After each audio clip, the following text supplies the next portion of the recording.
কিছু উপজাতি সম্প্রদায়ের লোকজন বন্যপ্রাণী শিকারকে একটি পেশা এবং নেশা হিসেবে মনে করে। এটা কি ঠিক হলো?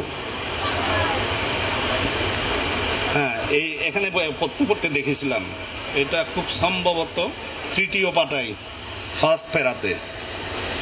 মানে বন্য প্রাণী শিকারটা কিন্তু কারোর পেশাও না, নেশাও না। এটা ইমিডিয়েটলি কারেকশন হওয়া দরকার, কারণ এতে এই এলাকার লোকজন অপমানিত বোধ করবে। হ্যাঁ, যেভাবে আমরা অপমানিত বোধ করি যখন যদি কাউকে বলা হয় যে মিনিস্ট্রি থেকে অমুককে বান্দরবান পোস্টিং দেওয়া হবে তার পানিশমেন্ট পোস্টিং হিসাবে, এইগুলি যেমন আমাদেরকে অপমানিত করে, তেমনি এই সেন্টেন্সটাকেও কেন জানি আমার মনে হয়েছে এখানকার লোকজন অপমানিত হবে। দয়া করে এগুলি লেখার আগে একটু ভালো করে দেখে নেবেন।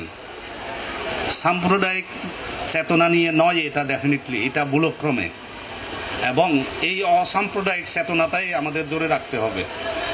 আমাদের এই সরকার আমরা খুব বেশি নেই হয়তোবা, কিন্তু একটা জিনিস দিয়ে যেতে চাচ্ছি, সেটা হচ্ছে এই দেশ ভালো থাকুক। আমাদের বৈষম্য বিরোধী আন্দোলনের ছেলেমেয়েরা যেই কারণে স্যাক্রিফাইস করেছে, হ্যাঁ, সেই স্যাক্রিফাইসটা যেন সমুন্নত রাখতে পারি। ভবিষ্যৎ প্রজন্ম যেন অসাম্প্রদায়িক চেতনা নিয়ে আমরা প্রত্যেকের অধিকারকে আমরা প্রতিষ্ঠিত করতে পারি। প্রত্যেকের মানুষের মধ্যে যেন সাম্য, মৈত্রীর নিরাপত্তা দিতে পারি। এটা নিয়ে এই সরকার মনে প্রাণে বিশ্বাস করে। আমরা একটা ভালো কিছু দিয়ে যেতে চাই এই সরকার, এই দেশটাকে।